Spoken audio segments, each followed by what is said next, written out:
Welcome to Explore. I'm Mary Ruth Snyder, and joining us today we have a very special guest, Mr. Dallas Smith. And Dallas is the president of the Nanwakolas Council, as well as a council member of the Tlowitsis Tribe. Welcome, and thank you so much for being here with us today. Thank you. It's nice to be back. It's been a while since we had a chance to connect. The last time we were on Zoom during the pandemic. It has been. It's, Zoom took over and we started doing things, and it's weird to be on a television show talking about the little box, but the world changed a little bit and we got stuck in that. I like meeting face to face. Zoom was okay, but when you don't have a real conversation, this is so much better. So much better. All right, so let's dive in. We have a full hour with you because this is a special edition of Explore for Rogers Community TV. And I would like to start, for those in our audience who do not know anything about you, give us the 411 on who Dallas Smith is. Nice. So I'm not the country singer. I get mistaken for him from time to time. Once in a while I get hotel upgrades. Oh, I didn't know you were in town playing a show tonight. So I need to learn a couple more of his songs. Maybe I can take those upgrades a little farther. But no, thanks for having me on. I'm Dallas Smith. I'm the president of the Nanwakolas Council. We founded Nanwakolas Council in 2007 to help First Nations communities deal with resource management issues. Okay. I played a role as a lead negotiator, an architect, if you will, of the Great Bear Rainforest deals. And so they resulted in 3 million hectares of protection up and down the coast of British Columbia and forestry measures and whatnot. And over that time, we've just done different economic development opportunities that work on a regional basis. Okay. And a little bit of an update over the last year and a half, I guess, I've started to play a role with my own nation, the Tlowitsis Nation. They're a part of Nanwakolas Council, but my father is the chief. We're under the hereditary system, and so he's been chief since 1982. But he's starting to, get a little older now and wants to spend time with his grandchildren, my kids, and so we're trying to work on a transition plan where I'm starting to play a little bit more of a leadership role from my community's point of view. Okay. Now, if I can go back just to the Great Bear Rainforest just for a moment, how old were you when you started working on that negotiation? I believe I was 23 years old, Wow. The first formal meeting that I sat at.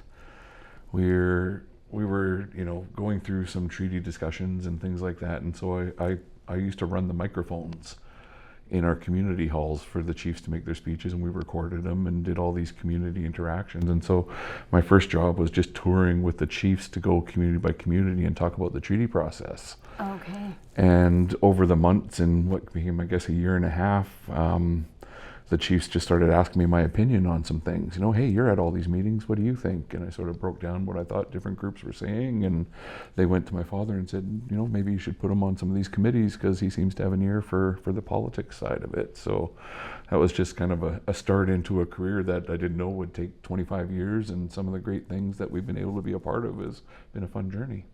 How long did it take to reach the Great Bear Rainforest Agreement? So the final agreements weren't signed till 2015. The Great Bear Rainforest was sort of a friend of many governments because we announced it so many times, because there is so many pieces. We kind of built, the first piece was on the complete land use vision, and then we negotiated some more of the details around what protected areas look like and some of the allowable uses and things like that. And then more importantly, we had to talk about the economic component. The protection was important because it's the last intact temperate rainforest in North America. Yes. So we had to get the ecology part of it right. But as we all know, coastal communities have really been struggling with economics for a couple decades now. Yes. And so we had to make sure that we provided the opportunity to talk about how economics were going to take place. And some of those deals didn't finalize till 2015. Wow. And when did you start that? Like how many years in total was that? It went through a couple process names, but we probably started formally in 1997 was probably when we officially first sat down and started talking about land use planning, yes. Wow. When we hear that those sorts of negotiations, now granted, it's a very large and important piece of land and territory within Canada as a country, and also for North America, as you say, it's the last temperate rainforest. But knowing that it takes that long to come to an agreement, do you think if that was taking place today, that it would still take 18 years? Or do you think that we are in a place now of better communication and better mediation and better understanding? I definitely don't think it would take as long. There's a number of reasons why it took long. Governments dragged their feet. The forest companies, dragged their feet sometimes. And I think one of the turning points was when First Nations finally started telling all the parties what we wanted. And then we got into actual real discussions, because the first couple of years was just everybody marking their territory and protecting their values that they saw there. Right. And it wasn't until First Nations started to grow some comfort and do our own land use planning. We were doing land use planning at a separate table that was informing us for those discussions. And so there finally became a point around 2003, when Gordon Campbell first came to power, that we finally sat down and said, okay, we need to build some economic certainty here. Right now, we're only focusing on the protection, and the protection's great, but if we don't know how we're going to balance it, we're really setting ourselves up to fail. And so we started to put a broader focus on how we were going to achieve economics in the Great Bear Rainforest. And it took some time because there's a lot of moving pieces. What do those economics look like today? Unfortunately, the forest industry is in such a downturn over the last year and a bit that they're not as bright as we would like them to be, but there's been a lot of groundwork done to make sure that when the market starts to pick up, we're all going to be ready to kind of go in step with each other. Okay. There's been a lot of work happening between First Nations and forest companies, between First Nations and the province, and we're even trying to sit down with everybody at the same time and have some of those discussions now. Right. Where usually it's kind of a issue by issue basis. This Right. time we've been able to talk about the whole system and how we need to continue to improve it, but how do we keep business going while we're working some of those complicated issues out. Okay, well, we'll circle back to forestry later in the conversation, but thank you for that. Now, from that 18-year experience, what did you learn? In so many ways, I kind of walked in as a boy and came out as a man. So my personal journey was very educational through it. Not knowing the role of First Nations and where we were in society, and then helping to be part of that shift where First Nations voices, not only because of court cases and legal reviews and things like that, but society was really saying we need to figure out how we all fit together. And so to have a bit of a front row seat while that discussion was being started was very educational. I think one of the key messages I learned throughout my 18 years was that really it's a lot more about human nature. Everybody's worried about change because it's going to impact them directly. And when you do something as significant as the Great Bear Rainforest, everybody sort of had to agree that the world's going to change a little bit, but if we all commit to each other that we're going to mutually try uphold the values we individually bring to the table, Right. we should be able to come out the other side. Okay. And how big of an impact in your own thinking has that played a role as you've moved forward in all of your other roles? I really think it's helped us understand problem solving. I've spent years working with different governments. I've worked with 5 premiers now. We sort of had to learn from each of them as we go, to a point where now, instead of trying to learn from them, we're having them learn from us. Right. And so we've been able to build a very strong relationship with Premier Eby going forward on just what the expectations, but more importantly, how do we do some of these ambitious goals? It's one thing to say you need to do reconciliation, you need to do protection, but to Right. sit down and actually be able to build a roadmap to achieve that is Right. something that's different. And that's something that we're proud to say on the coast of British Columbia, we've helped be the starting point for some of those very tough discussions. Okay. Now, let's go talk about the Nanwakolas Council. So it was founded in 2007, and what are the First Nations that are involved in that? So right now we have 6 different First Nations who are involved. Our level of participation has changed. In 2007 we started with 6, then we went up to 10 for a little while, and then we went back down to 6 again. And so we sort of try to keep an open door policy as much as we can for our surrounding nations. But the 6 who are involved with us now were the 6 who helped us found it in the beginning. And so we've been able to see some tremendous development from working together. It's one thing for an individual nation. We have 6. It's the Weewakai, Weewakam, the Tlowitsis, Mamalalakla, Danakdao, and Comox. are all part of our organization. And while we all have different goals on an individual community basis, we have some regional aspirations that we've been able to work on together. And economic development's been one of those things where we've been able to buy a forest tenure. 4 of the 6 Nanwakolas nations are now the biggest tenure holders on Vancouver Island in partnership with Western Forest Products. We own Night Inlet Grizzly Tours, one of the crown jewels of wildlife viewing in North America. Is an operation that we bought in 2018. And so now to this day, we're still, have these great tours, and it's creating some jobs, some opportunities, and some revenue, but it's also helping us understand bear research and science and other things. So we've really been able to kind of build some foundations of how the relationships need to work, and all of them are always a work in progress, but at least we have enough of a foundation together that we can continue to have productive discussions. Do you find that with the current 6 nations right now, that it's the next generation of chiefs that are coming up? Everybody, with the exception of your father, all the other nations are quite young. They're your age. And so would you say that your generation is bringing a new and broader perspective to how nations work with one another? I think so. I was trying to do the math the other day. I believe since we incorporated Nanwakolas, I think I've worked with 24 or 25 different chiefs just from the same half a dozen nations, because we have elections, there's turnover and all those sorts of things. Like I said, 5 premiers. I think we've worked with the last 6 mayors of Campbell River. And so there's always turnover and change, and I guess I've been fortunate enough just to stay having a front row seat as that change has been happening. And over the years we've learned how to work with it and not be afraid by it. I mean, change always happens, but if you plan and communicate well enough, there's not such a recession anymore. So when a new chief comes into a new community, it's not starting from scratch. We already have some comprehensive plans and some businesses and things that we're working on that they need to find their comfort in engaging in. But before, it used to be, okay, we have to redo all these plans again every 4 years, which is tough. Right.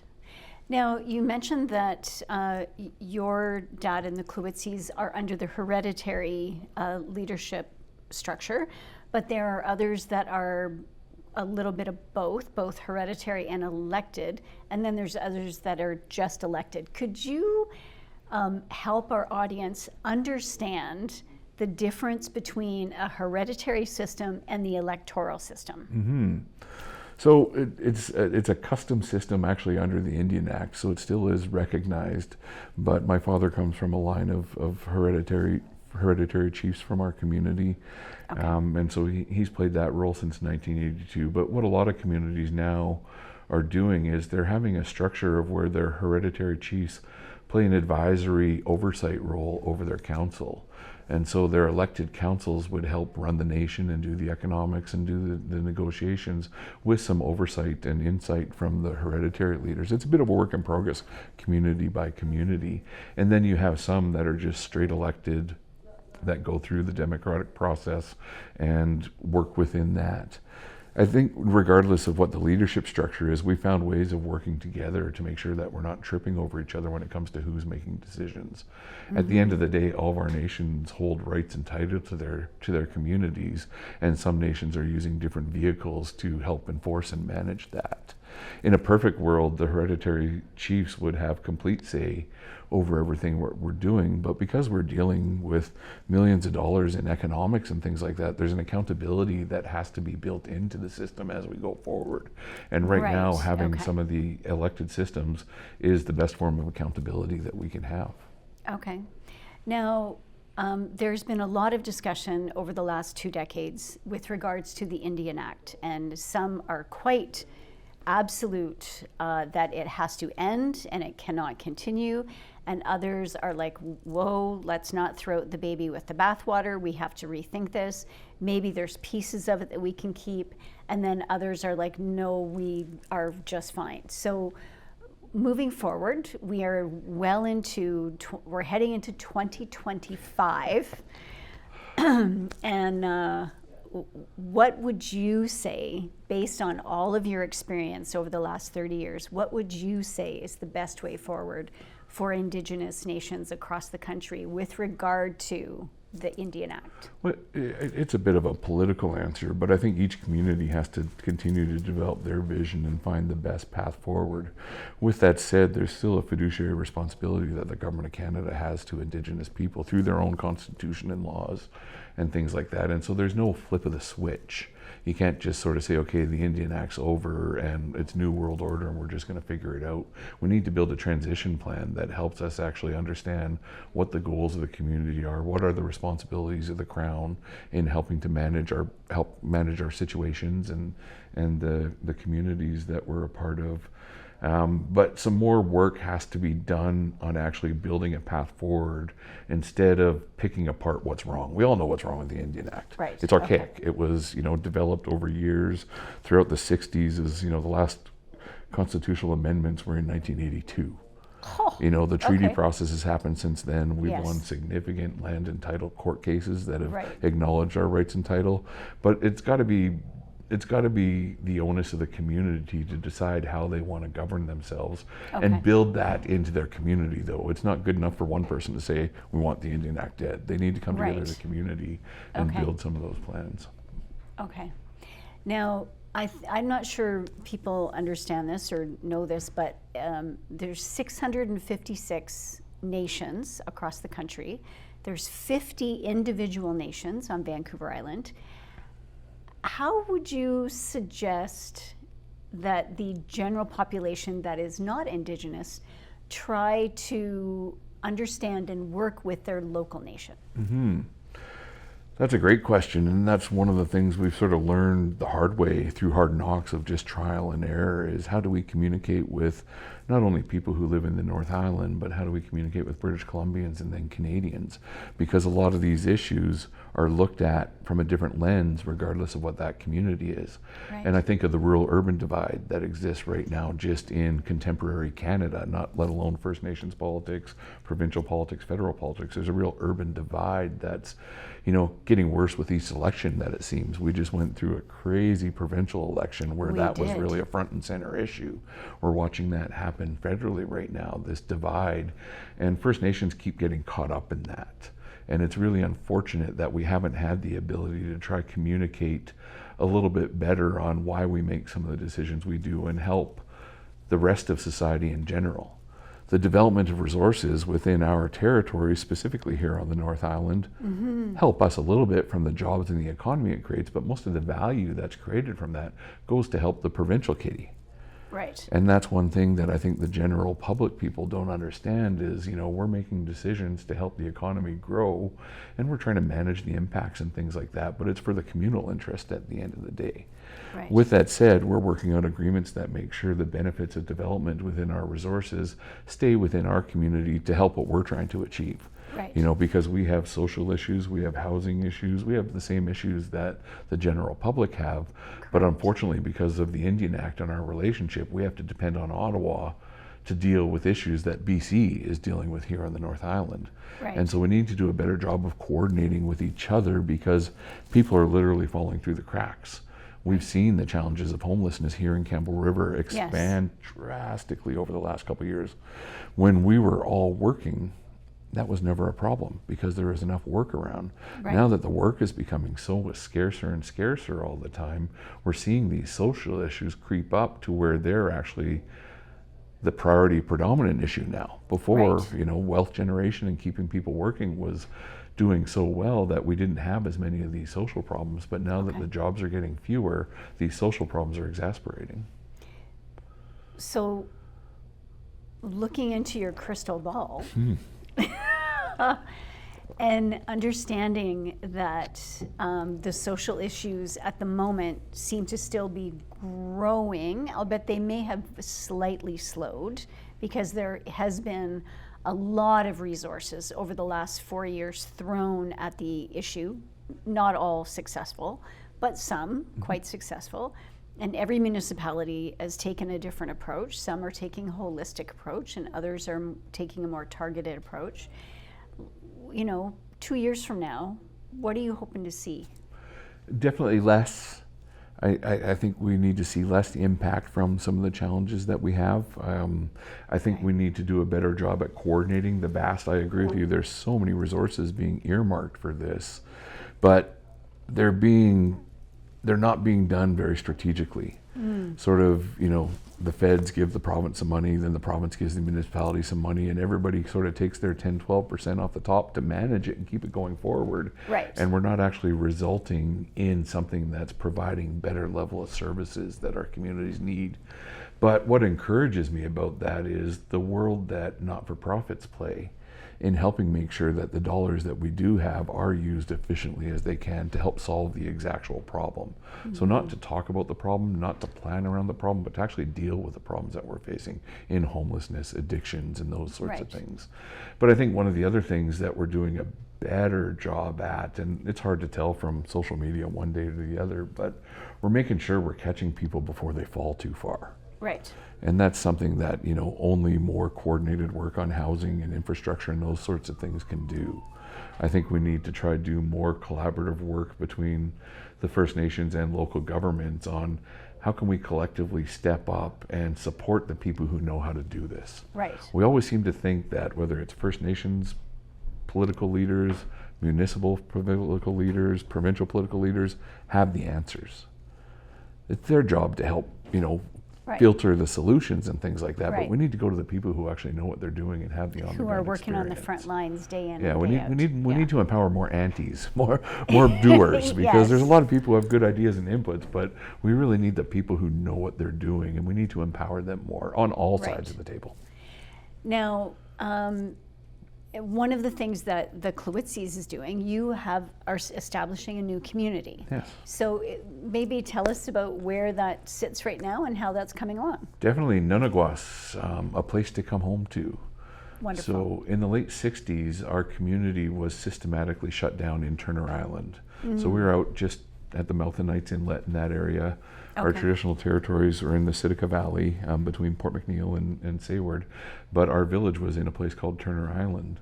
And we used to have a hospital ship that would stop by to, look after our people and have doctor checkups and all that. Right. And we had a school. And it was my grandfather who didn't want to see our children leaving, so he personally, well, not personally, he worked with the community to build a schoolhouse in our village that kept our people going. But then they quit funding it, even though we went and, I believe he got it in Cole Harbor. He went and took an old workhouse from Cole Harbor, and they brought it around by boat and, built it or pushed it up on the community and had this functioning school because he didn't want to keep seeing his kids leave for residential school. Right. And so they systematically decided that it was too hard to manage us and a number of other communities from the area that got disassociated from their lands. I think of the Nanwakolas people, I think of the Mamalelkla, I think of the Dinakdao, nations that used to live and thrive somewhere else that just administratively got moved to Vancouver Island. Okay. And so because we didn't have homelands on Vancouver Island, our people dispersed. They moved between Port Hardy, Port McNeill, Victoria, maybe even throughout North America. Right. And so it was always a goal of our leadership group to bring people back home. Okay. And so we contemplated building back out on our traditional territory, but the logistics of trying to build out there, and does everybody want to live that much of a rural life? I mean, some people love the romanticism in that, but again, how do you have schools, hospitals, those healthcare sort of issues? So we worked for the last 10 years very directly to actually build our own community, and we bought some property off of one of the forest companies off of York Road. Okay. And so for the last 6 years, we've been slowly developing the opportunity there, which I'm happy to say we just had our first community house this summer, or community open house this summer. Oh, great. So we actually got to bring our community members who are going to live there in the future there to see the land and be part of our first blessing of it. And so we had a really nice ceremony where Chief Chikite and Chief Roberts came and welcomed us to their territory. But it's one of the first times in Canada where it's called Indian Reserve Number 1, Tlowitsis Indian Reserve Number 1, and it's not in our territory. It's in Weewakam, Weewakai, Liquidok territory. And so it's a good story in the fact that our neighbors said, hey, you bought this land, but we're going to acknowledge your right to be here and give and support you getting reserve status. Excellent. And so it will be a reserve. We have built a sewage treatment plant that is going to meet our needs for the next 50 to 60 years. It's been a bit of a rough road in working our relationship out with local government and the city on some issues. You know, they're complex issues because Right. we're out of city district limits, but some of the infrastructure we have comes from the city. Right. And so it's taken us a few years of just working through the system to Okay. finally be at a point where we're doing development out there now. The band office is going to be opening up next spring. Okay. We're going to build our first 15 houses in the new year. Okay. And we look at really just bringing people home and getting healthy and finding ways to just find a way to be part of the community and start to recontribute back to the place that we live. When it's all completed, how many houses ultimately will you like to have? Well, for our community needs, we need to build 100 houses in the next 5 years. Okay. You know, we're starting with 15 because that's what it takes to operationalize our sewage treatment plant. Okay. But we want to be able to bring all the people home that want to come home, but also we want to set up a process for some of our members who want to build their own houses. Right. So we're going to build some social housing, some elders housing, some low rent housing for the people that need it.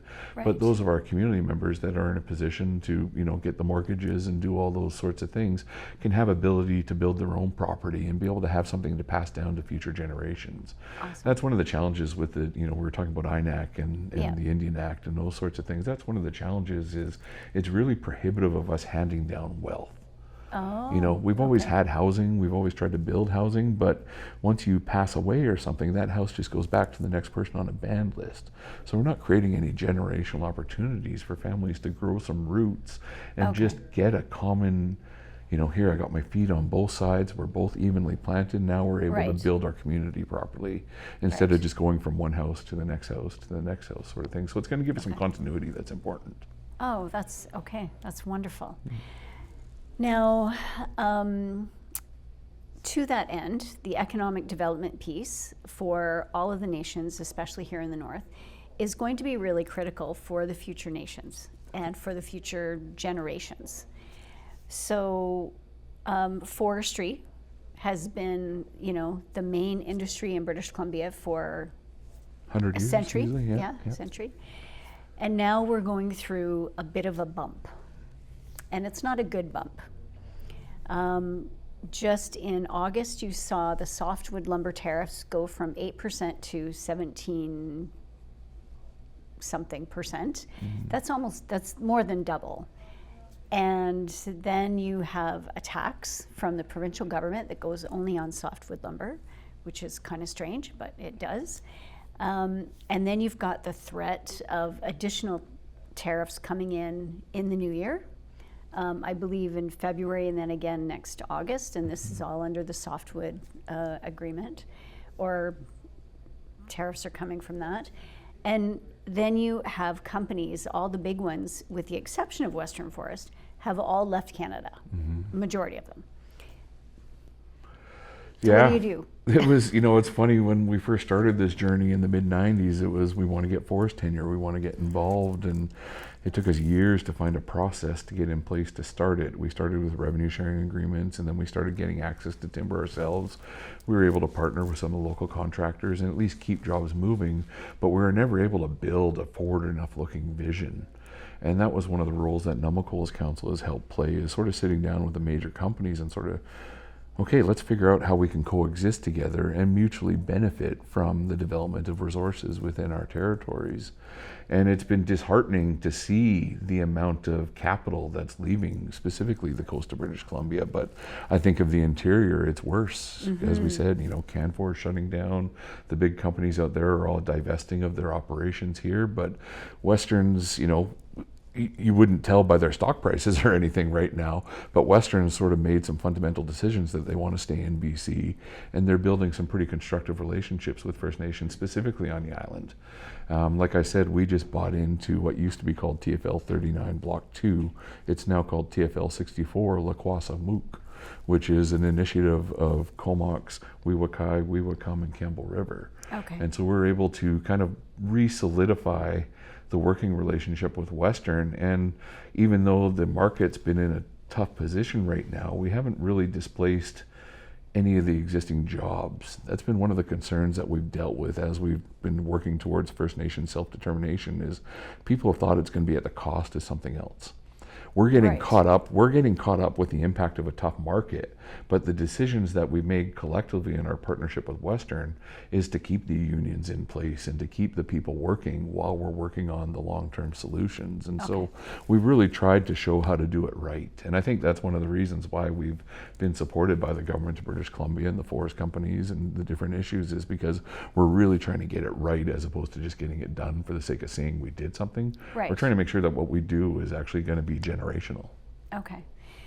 And I believe it was 2 years ago that was it 2 years ago or 1 year ago that you negotiated with the Premier Eby at the time around the pause on old growth logging?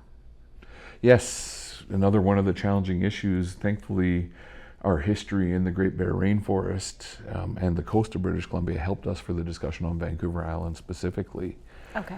So we understand the tensions and dynamics that come from old growth. It's romantic. It's, no one wants to see these big trees come down.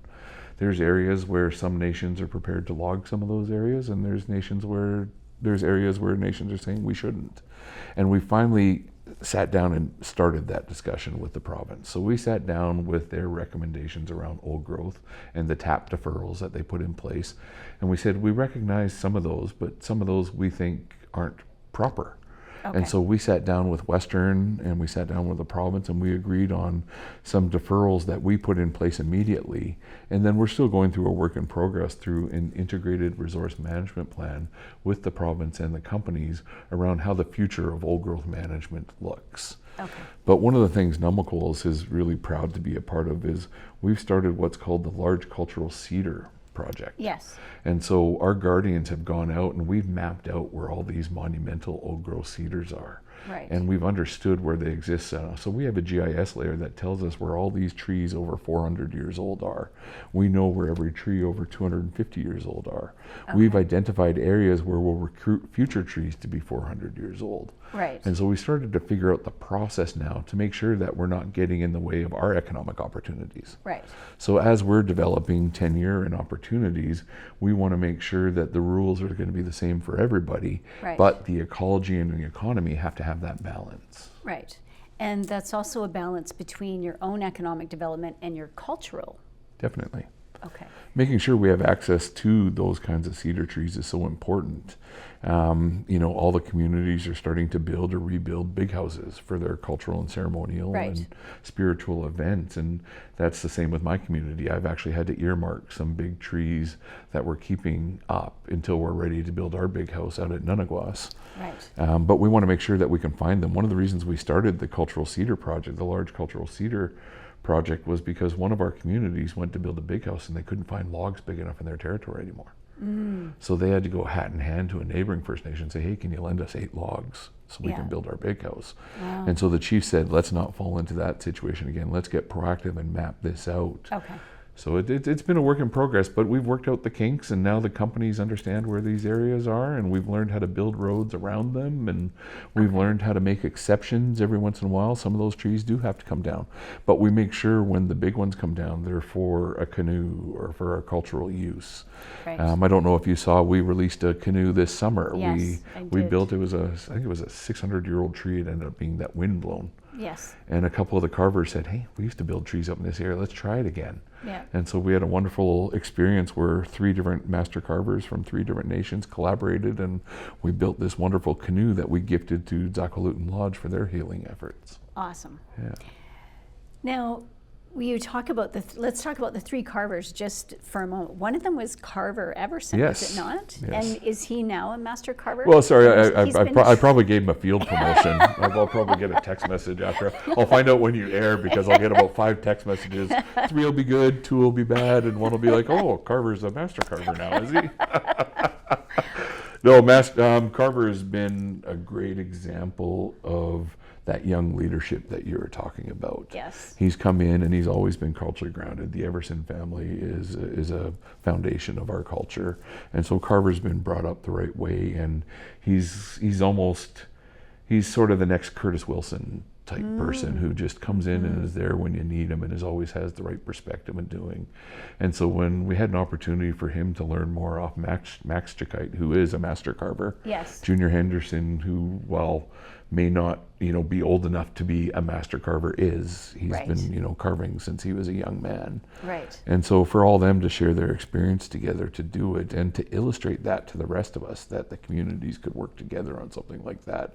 The canoe is just a great illustration of what we're trying to do properly. Right. And it's not just a collaboration between the communities, it's a collaboration between generations. Yes. I mean, I don't think Carver is 30 yet. I don't believe he is either. So, yeah, well, that's wonderful. No, and Max's daughter Jessica actually did the painting. She okay. painted the logos for us, and so Awesome. it was a really collaborative process that was generational, and so it was cool. It's a bit of a steep road to get up there, so I made it up there twice. But just to sit and listen to them share ideas with each other and concepts, and everybody uses as much technology in the development of their art now, but they really went old school on this. They're using block and chain, and Yes. they really just did everything by hand with this project. And so it was pretty cool to go out there and soak that energy in.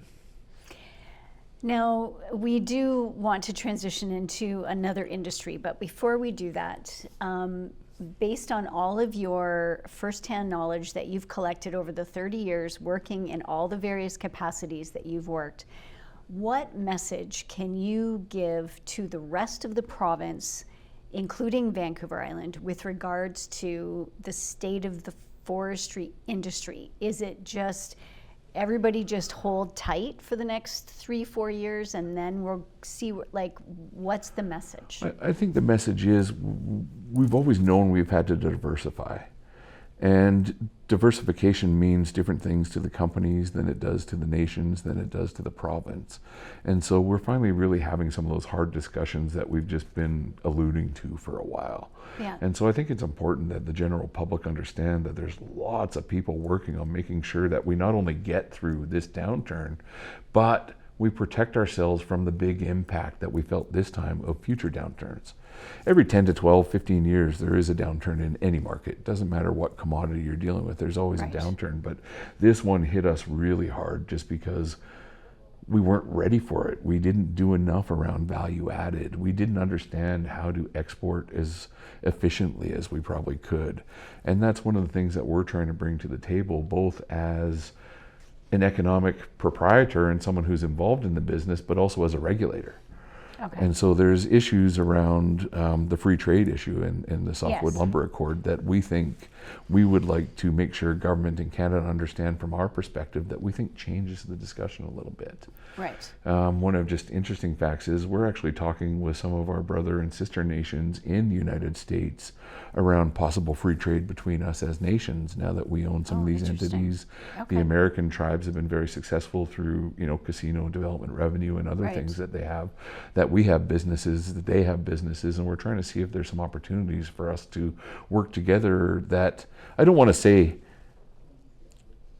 shortchange the obstacles that we have in front of us, but they Right. show us that there's paths and tools out there Right. that can help us get around some of these challenges. So when you're talking about diversification, it's also about diversifying our markets. Yes. So right now, the United States has been a major market exporter for us.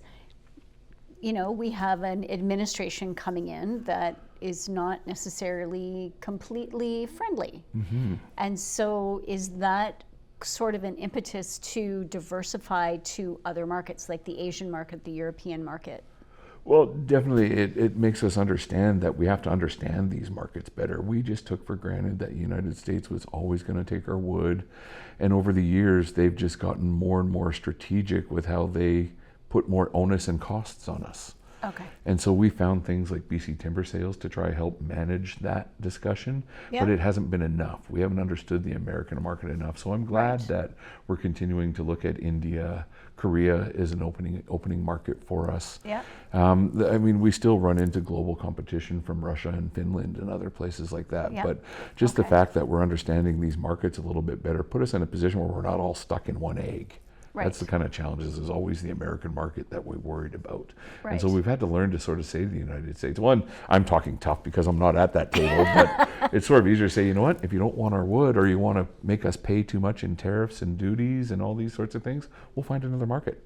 Right. Because those other markets exist. I They mean, the do. India market is fascinating to us. Right. It's the fastest growing middle class in the world right now. Of course, yeah. So it's something that we definitely need to keep exploring, but we're very interested in building some pipelines into the United States that might help offset some of those tariff challenges that we have.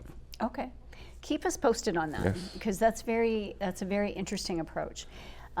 Just an interesting segment. We are going to shift to another industry, but first you mentioned India. The thing that fascinates me and it impresses me about India is when they have an election, 98 to 99% of their entire population who are legally eligible to vote actually vote. Actually fill out a ballot, yeah. Why are we so complacent? We might get 30% out if we're lucky. It's getting scary how complacent we've gotten with democracy in our life. We all have an opinion, but so many people don't use that opinion by voting. You know, First Nations have started to learn how to identify how important voting is in our communities. I took a run in 2017, and I had a lot of people come up to me after and say, man, I wish I voted. I just never have before. I didn't know who to vote for. And so we're starting to do a better job at saying, you know, we all don't have to vote for the same people, but we all need to vote. Yep. I'd be interested. We just had a by-election in Langley yesterday or the day before federally. Yes. I'd be interested to see what voter turnout was on that, because when I was watching the ballot counts coming out, they weren't very high. And so, you know, here we are having people in this slim majority or slim minority government that Trudeau has right now. One seat makes a tremendous difference. It does. And there was probably 30% voter turnout for this by-election, at best. It leaves me completely speechless when we see globally the attack that's happening on actual democracies, why we are still complacent, we're taking it for granted. I do not understand that. The same people who aren't voting are probably doing Twitter polls or Facebook polls or all these things anyway, but there's an irony there that I don't quite understand, but I'm not really a big social media guy, so. Social media could be an entire other segment, and we're just going to leave that off to the side for now. So Actually, I lied. I do have a podcast, and I'll have to have you on my podcast. I would love to be on your podcast. Yeah, I started up a podcast called Res Dog Walkers. Okay. We'll get into that during the next segment that we've agreed All in right. the other industry to talk about. So the next industry, and it's a doozy, aquaculture. Aquaculture. I like to know it as how to win friends and influence people. It's, you know, as you know, it's a huge issue, and it's so important to so many people for so many different reasons. Right. And as someone who's taken up the challenge of trying to be an advocate for it, it's a tough world to be in. It's a very tough world to be in. Now, let's put some context around this. So in when there was a federal election in 2021, out of the blue, then Prime Minister Justin Trudeau, without warning to anyone, while he was on the campaign trail, said, we are going to remove all fish farms from BC waters within 5 years. And everybody kind of went, wait.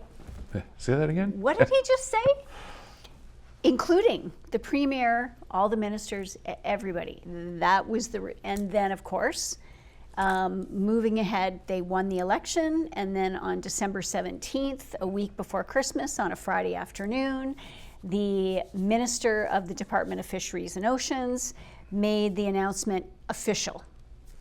And again, no warning, no discussion with the premier, no discussion with the local mayors and councils on the North Island that were going to be impacted. I found out from the media. Beyond comprehension. Yeah.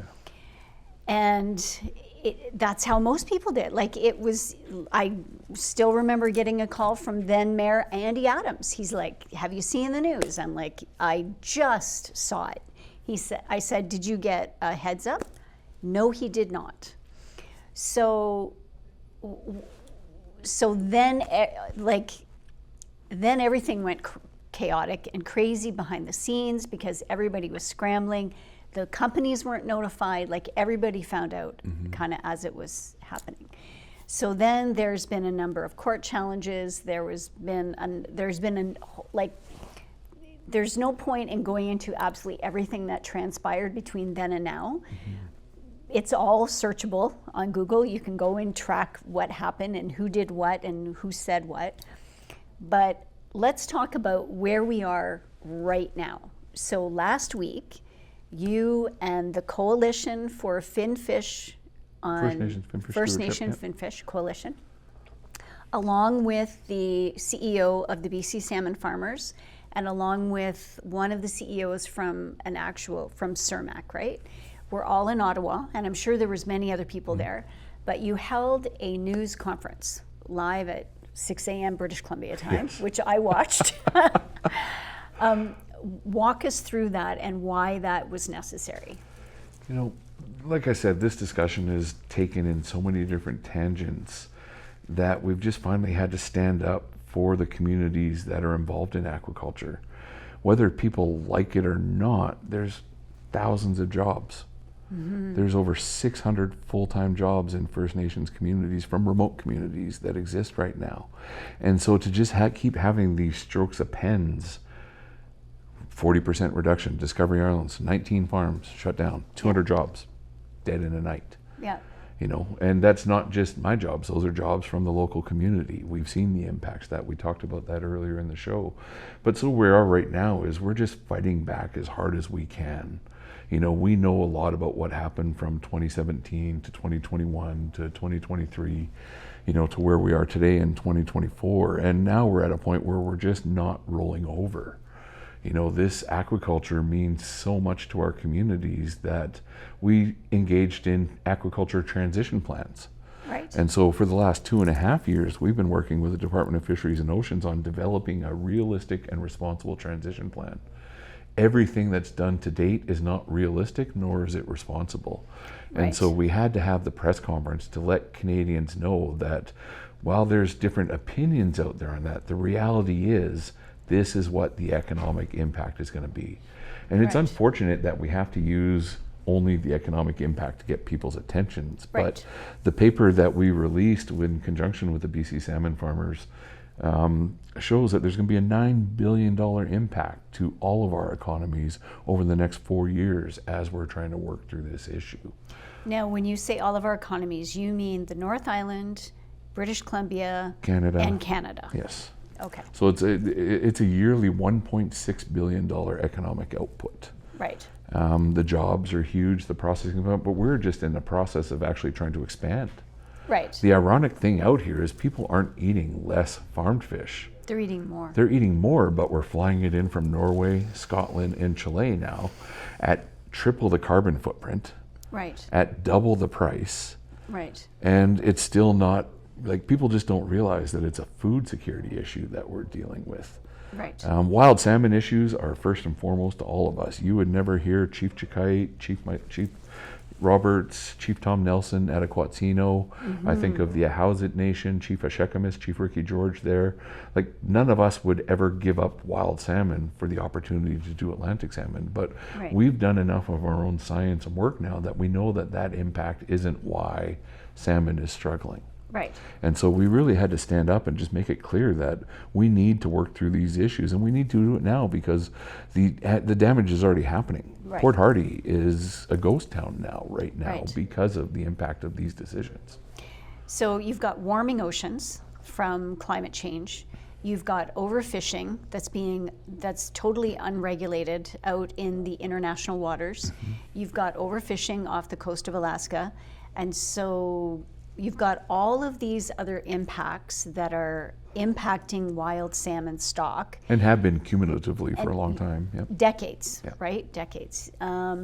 So what's the short answer and what's the long answer? Well, I think the short answer is we need to continue to do what we're doing around the protection and enhancement of wild salmon. Unfortunately, climate change has kicked us in the butt a couple times on it. Yeah. I think of the slides both at Boston Bar, I think of the slide in Hamalco in Butte Inlet that happened. Yeah. But you know, the whole thing around the salmon farming discussion was the impact it was having on Fraser River sockeye. The Quinsam River has been as productive as it ever has been. Yes. The other watersheds are starting to make some returns, but this is about Fraser River sockeye. And Fraser River sockeye have so many impediments that the 3 minutes it takes them to swim from one end of the Discovery Islands to the other is negligible at best. And Right. we've spent millions of dollars on understanding that. Right. But what has to happen is the grown-ups have to have a discussion. The activists have made it clear that there's concerns that need to be understood by all levels of government and the industry, but we need to be able to sit down, take those concerns into consideration, and put forward a plan that mitigates those concerns, which ironically we've been working on, only to be shortchanged by the federal government again. They just keep changing the goalposts on this discussion, and it's Minister Wilkinson is got a bee in his bonnet against this industry. He has worked through 3 powerful women Department of Fisheries and Oceans ministers that he's been kind of overruling on different issues on this, that it's become a big challenge. And so that was one of the reasons why we had to have the press conference to say, you know what, we need to just sit down and have it out. Lock us in a room for 18 months and let us figure it out. Because you've gone through 3 DFO ministers, right? We have. In that time. So who's the third one in place right now? Minister Boutillier. Okay. Yeah. And so she had a press conference to announce the renewal of licenses. As you said, in 2021, they wanted to close us out in 5 years. We fought hard enough to get those licenses renewed this time. Right. The commitment was to have them done by 2025. But the renewal is only for 2 years. But the renewal is for 4 years, so the renewal goes okay. till 2029, but everything has to be closed containment after that. And we don't have the infrastructure for that right now. Right. So closed containment, are we talking closed containment in the water or closed containment on land? Well, and that's the bun fight that we're having. The expectations of the general public is on land. Right now, the policy that's being negotiated is a closed containment inland, but no more open net pen. Okay. But I don't want to get into the technology of it too much, but with the tide flows and tides that we have in some of these areas, if we went to a completely closed containment, these things would become kites in a windstorm. Right. They would be ripped out of the ground, and we would have serious economic, environmental, ecological problems. And so we need to refine the technology that we're doing, but going to closed containment right now just isn't an option. And if I understand correctly, moving it on land, first of all, Vancouver Island doesn't produce enough power to support anything like that coming on land because of the amount of power that would be needed even by one system, let alone multiple. And the majority of the market for farmed salmon is overseas, East Asia and Europe. So if I'm a company CEO in Scandinavia and I'm looking at the costs, if I'm being forced to go on land, why wouldn't I build on land where the demand is? Well, and there's 2 parts to that. Right now, no one has been able to successfully do it. People have taken runs at it, but to get anywhere near the tonnage that we would be replacing is still multiple years away and cycles away. But you're right. We don't have the economic infrastructure, we don't have the electric infrastructure to do this. Cermak is trying some innovative things on the West Coast, but they have to use diesel. And so now we're using diesel, and we're just complicating the issues in provinces. We're complicating climate change. We are, and so we need to find kind of a more of a consensus position to give us the time to work through these issues. And the example I'll use is the forest industry is 100 years. Yep. They're only now changing how they've been doing things. We're not clear cutting anymore, but we're still evolving that practice. Right. The energy sector has been given years to get to carbon neutral. The fish farm industry's only existed for 30 years, and they're expected to completely overhaul and revamp how they do things in 5 years, and it's just not enough runway space. Well, and like you said, they keep moving the goalposts. So in 2021, it was 5 years. Well, then they moved it again. Now they've moved it again. So where do things stand right now? Like, what's the next meeting that is going to happen? So the next meeting that's going to happen is going to be led by the First Nations involved in aquaculture. And so There's a dozen and change different nations who are working within the sector right now. Okay. And what we're doing is we're calling on the government of Canada and British Columbia to join us in a tripartite process where we can actually sit down and have the real discussion, not the political discussion, not the aspirational discussion, but let's have the realistic discussion of what's going on right now and how do we transition that towards something that takes into concern the issues that have been raised by stakeholders and other groups like that. Okay. But we're tired of waiting now. We tried to work with the federal government over the last couple of years, only Yeah. to be sideswiped. So we've sort of said, we're going to initiate our own process, and we're going to invite stakeholders to be a part of it. We're Right. going to invite the tourism groups to be a part of it. So it's almost going to be like a Great Bear Rainforest type discussion where we bring people together Yeah. and have a facilitated discussion that gets us through the issues. Instead of the rhetoric of should we or shouldn't we, it's how do we do it better. Now, is it going to be just the Ministry of the Department of Fishery and Oceans, or No. is it also going to include the Indigenous Department and the Economic Development Department? That's one of the significant gains that we've made over the couple of years is we've elevated this discussion to be just not DFO led. Okay. The impact is felt across 8 or 9 different ministries within the federal government. And so right now there's a table that's been formed that has representatives from all the ministries that would have impact by this. Okay. And we brought them together to make sure that we're actually having the real discussion. Right. I mean, one of the challenges we've had with DFO is we've got a great technical and bureaucratic relationship with them. Yep. Through the judicial review and the Discovery Harbors, in Right. the Discovery Islands decision, we found out that the deputy minister signed off on the reopening of 6 of those farms, only to be overruled politically by the Department of Fisheries and Oceans Minister's office. Oh my goodness. And so we keep working within the rules and policies that are in front of us. Yeah. We're getting positive recommendations. Premier Horgan, rest in peace. Yes, But he was a wonderful. big champion of the aquaculture industry. Yeah. He wrote a letter to the Prime Minister saying, no, we're in support of nations who want it. Nations Yes. who don't shouldn't have it, but nations who want it, British Columbia supports them. And they do that through the tendering system. Right. So for these guys to get their provincial tenure, they have to have First Nation support. And so Right. we're only working with those who are actually interested in being with it Of now. course. But we're still getting so much rhetoric from the other nations who aren't. Yeah. I got called out personally in a press conference by Wild First and the hereditary chiefs from the Musqueamons Outdanak Tribal Council saying that, we shouldn't be doing what we're doing. And we respected their right to close the farms in their territory. They went through the Broughton Aquaculture Transition Initiative. Yep. They worked with the companies and they mutually all agreed that they were going to shut down operations there. Right. And we've sort of said that's great for them, but we've decided the economics and the opportunities and the chance to make the aquaculture companies part of the solution on wild salmon recovery is sort of one of the reasons why we want to keep moving this discussion forward. Right. Well, Dallas, thank you. We are out of time. This has been an incredibly informative discussion. I know an hour goes by very, very fast when there's so many different topics that we wanted to cover. But thank you for your forthrightness and your honesty and just being so open and willing to talk about all these different issues. I think it's going to help elevate the conversation beyond these walls. For anybody who's watching, they are able to then go off and have their own conversations. And if anybody has any other questions, they can reach out and talk to you through Nanwakolas Definitely through Council. Nanwakolas, our website there. But I Yep. thank you for the opportunity because that's what it's going to take is more realistic discussions about what's going on. And I'm a North Island guy. I love the North Island. It's Yeah. where my family's come from for 14,000 years. I know none of us are going anywhere. And so the more that we can do to just make the discussions relevant and real, thanks for having me be a part of that. You're very welcome. Thank you for your time. You've been watching Explore. Please join us again.